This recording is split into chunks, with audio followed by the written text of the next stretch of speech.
Okay, saxophones. So we had a great lesson the other day. Everybody was getting a pretty good sound. The reeds were coming on there pretty good.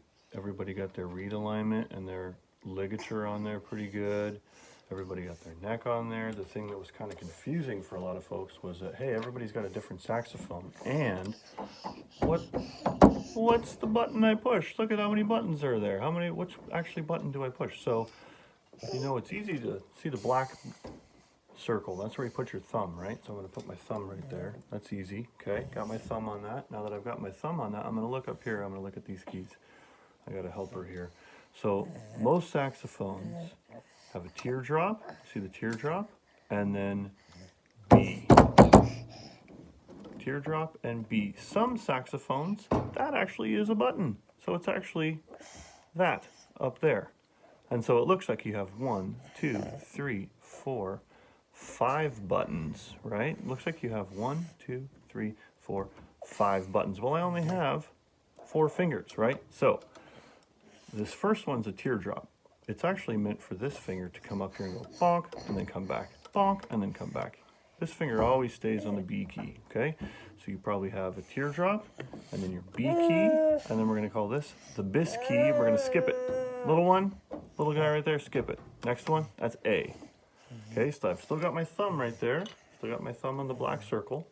Okay, and I'm gonna come over here and I'm gonna look at these keys again. I'm gonna say, okay, so that might be a circle. I'm gonna skip it. Skip the first one. Boom, that's your B. Okay? Skip the next one. That's a bis key. We'll use that later. Skip one, A. Okay, so what have we done first? We've done teardrop maybe, or circle maybe, whatever it is, skip it. If it's a teardrop, if it's a circle, just skip the first one. You know what? If you got a key up there, just skip it. Skip it, B, okay? There's your B. Skip that one, that's a bis key. That little guy hanging off on the side, yeah, that's a bis key. We don't need that yet. A.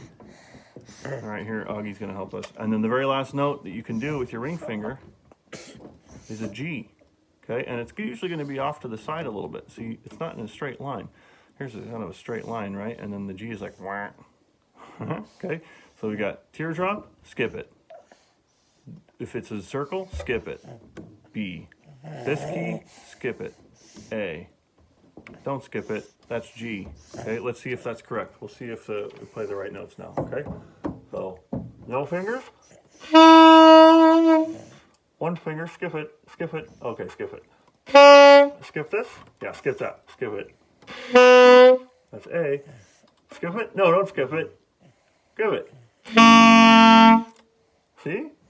V, A, G. Another thing that we need to remember is that in order for the G to work, we actually have to push down B and A first. We have to hold those down. We got to hold them down and then push that down, right? A lot of folks last week were actually leaving this up, so they were going B, A, G, and that's not going to work. You got to hold the button down. So B, A, G. Okay, and those are the first 3 notes. All right, guys, we'll see you next week. Have fun. Look at how many melodies you can play with just B, A, G.